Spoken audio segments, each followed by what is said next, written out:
Hello guys, mga meowdi, mga meowmi, ayan, share ko lang. Sumahod na po ang inyong Yaya Bells. At ayan guys, na-afford ko na rin sa wakas makabili ng 10 letter box. Actually, gusto ko talaga yung lemon, kaya lang wala silang lemon. So guys, na-afford ko siya guys. 280 siya guys. Tignan nyo guys, so na-afford ko talaga siya. O, diba? So, tapos ito guys, binilang ko yung may sakit. Ayun, nandoon siya, oh guys. Nandoon siya sa may arawan guys. Actually, hindi naman sa araw talaga guys. Ayun si Kuya Moni, oh, ayun. Oh. Ayan, pang 13 days na niya ngayon guys. O 12 days na hindi kumakain, pero force feeding pa rin. So, ito na guys, binilang ko siya ng 6 na goodies. Tapos, dextrose. Kasi ubos na yung mga nandito guys, yung mga dinonate ni Mamayet. So guys, ito, binilang ko ulit ng Elsevit. Ayan.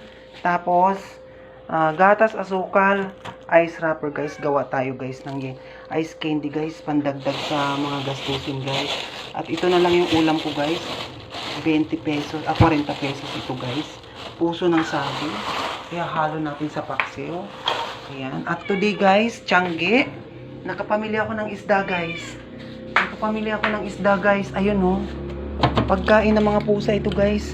Hinahalo ko to sa cat food, tsaka sa bigas, kanin, para hindi sila papayat. At tsaka tumagal yung cat food. So far, nandito pa yung cat food na dinonate ni Mama Marieta. Meron pa guys, siguro mga ilang araw pa yan. At ito. Nandito guys, naman yung para sa akin naman to guys. Nilinis ko na rin, nista ko na rin sa rep guys. Prito-prito pa dalawa guys. Kaya, guys, imposible talaga ako magigipit guys. Imposible talagang magipit ako guys kasi sa abroad pa lang guys, super budget na ako guys. Super budget na ako, lahat ng paraan ginagawa ko sa abroad hanggang dito sa Pilipinas guys. Kaya lang naman ako guys nagigipit dahil guys, sa sobrang dami nila guys. Ang dami nila guys, oh. Oh. Actually, halos isang beses ko na lang sila pinapakain sa gabi na lang kasi active sila sa gabi guys. Tapos sa umaga, sinasabuyan ko lang sila ng mga kalahating baso na cuties para sa umaga hindi sila gutom na gutom. So, mayroon pa doon sa labas guys. Ayun, lumakad si Kuya Moy Moy. Hindi ko alam kung natinik siya guys. So, yung sa dog food, yung 1 kilo guys, inahalo ko rin to sa kanin. Ito guys, yung 1 kilo guys, napatagal ko guys. So, meron pa.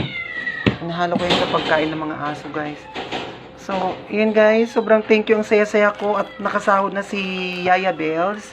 So far, si Facebook hindi pa siya nagpapasahod guys.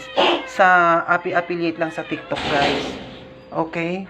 So, ngayon, ang problema ko sa TikTok, hindi ako makapagbenta ngayon guys kasi sinara nila yung store ko guys. Kaya, pinagpapasa ko ng COR. Certificate of Registration, hindi naman ganun kalaki ang kita ko, ba't kakaltasan pa ako, hihingian pa ako ng BIR tax, diba?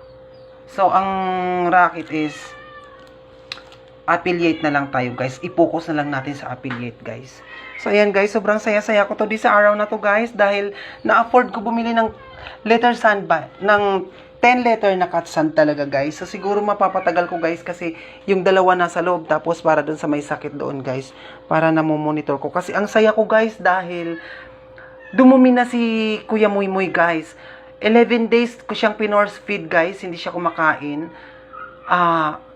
Kagabi napansin ko dumumi na siya guys, dumumi na siya. Tapos ang ihi niya maganda naman, kaya ang laki ng chance talagang mabubuhay siya guys. At salamat sa Diyos. Ayan. So, yun na nga guys, plinex ko lang, sobrang saya ko. Sobrang thank you Lord at sa mga tumutulong sa akin. Usually si Ma'am Marieta lang naman talaga.